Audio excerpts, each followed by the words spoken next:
নমস্কার বন্ধুরা, কেমন আছো তোমরা সবাই? রিনা কিচেনে তোমাদের সবাইকে স্বাগত। তো আজকে আমি দেখো বাটা মাছ দিয়ে সর্ষে করব। তো তোমরা দেখতে থাকো রান্নাটা। তো দেখো প্রথমে এখানে কড়াই বসিয়ে দিয়েছি। কড়াই হিট হয়ে গেলে এখানে আমি তেল দিয়ে দিচ্ছি মাছ ভাজার জন্য। তো তেলটা একটু নেড়ে চেড়ে এখন আমি লবণ হলুদ দিয়ে মাখা বাটা মাছগুলোকে ভেজে নেব। তো দেখো, তো এখানে আমি মাছগুলোকে এখন ভালো করে ভেজে নেব লাল লাল করে।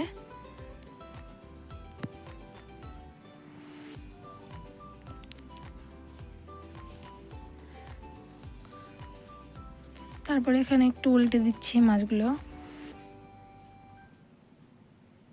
তো এখন একদিক হয়ে গেছে, তো আমি উল্টে দিচ্ছি অন্যদিক হওয়ার জন্য। তো দেখো মাছগুলো প্রায় হয়ে গেছে।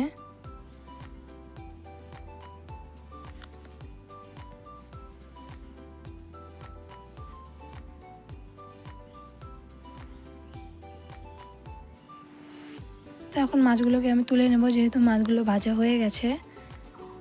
তো তোমরা ভিডিওটি স্কিপ করো না, পুরো ভিডিওটা দেখো।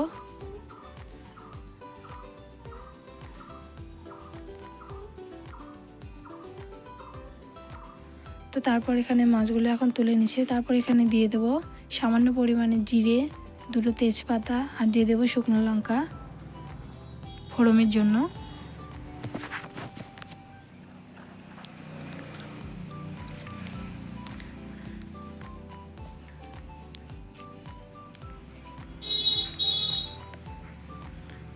তারপরে এখানে গ্যাসের ফ্লেমটা একদম লো করে দিয়ে এখানে আমি একটু ভালো করে একটু ভেজে নেব। এখন হয়ে গেছে, এখন আমি কেটে রাখা পেঁয়াজ কুচি দিয়ে দেবো।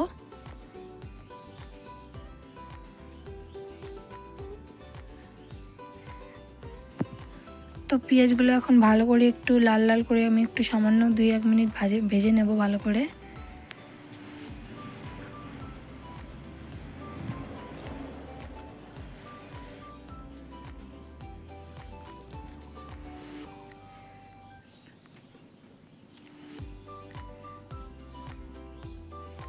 তো দেখো তারপর এখানে আমি বেটে রাখা মশলা, আদা বাটা, তারপর এখানে বেটে রাখা জিরে, তারপর ধনে বাটা দিয়ে দিলাম। তারপর এখানে শুকনো লঙ্কা বাটাও দিয়ে দিলাম। তারপরে এখন মশলাটাকে একটু সময় ভালো করে 5 মিনিটের মতো কষিয়ে নেব। তারপর এখানে পরিমাণ মতন হলুদও দিয়ে দিলাম। তো এখন আমি মশলাটাকে ভালোভাবে কষাবো।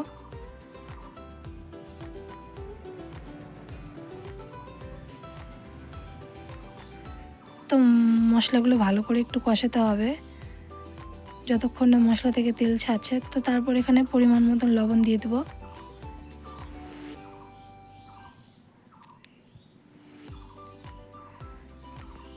লবণ দেওয়ার পর এখন ভালো করে একটু কষিয়ে নেব সামান্য।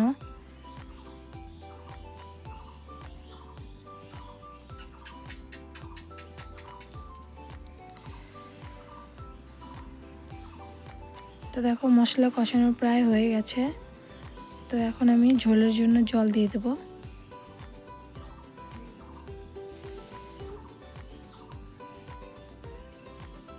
তোমরা যে পরিমাণ ঝোল দেবে সেই পরিমাণ ঝোল রাখবে তোমাদের পছন্দ অনুযায়ী। তো আমি এখানে ঝোল দিয়ে দিলাম।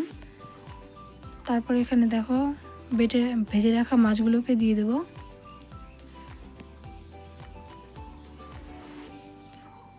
তো ঝোল ফুটলে আমি মাছগুলো দিয়ে দেবো। তো তারপরে দেখো মাছগুলোকে দিয়ে দিচ্ছি।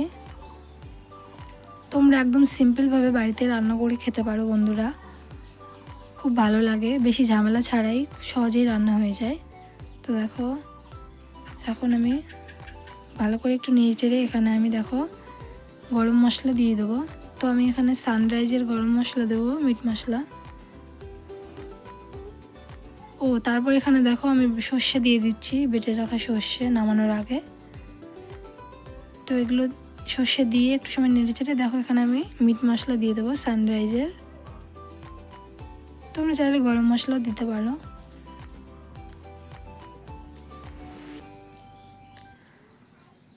তো দেখো প্রায় রান্না হয়ে গেছে, তখন আমি নামিয়ে নেব। তো বন্ধুরা চলো, ভিডিওটি কেমন লাগলো অবশ্যই কমেন্ট করে বলো, আর চ্যানেলটিকে অবশ্যই সাবস্ক্রাইব করে দিও নতুন নতুন ভিডিও পাওয়ার জন্য। দেখো কি সুন্দর লাগছে গ্রেভিটা, একদম পুরো জমে যায় গরম ভাতের সাথে, জাস্ট ওয়াও লাগে বন্ধুরা। তোমরা চাইলে যখন তখন খেতে পারো। তো ধন্যবাদ।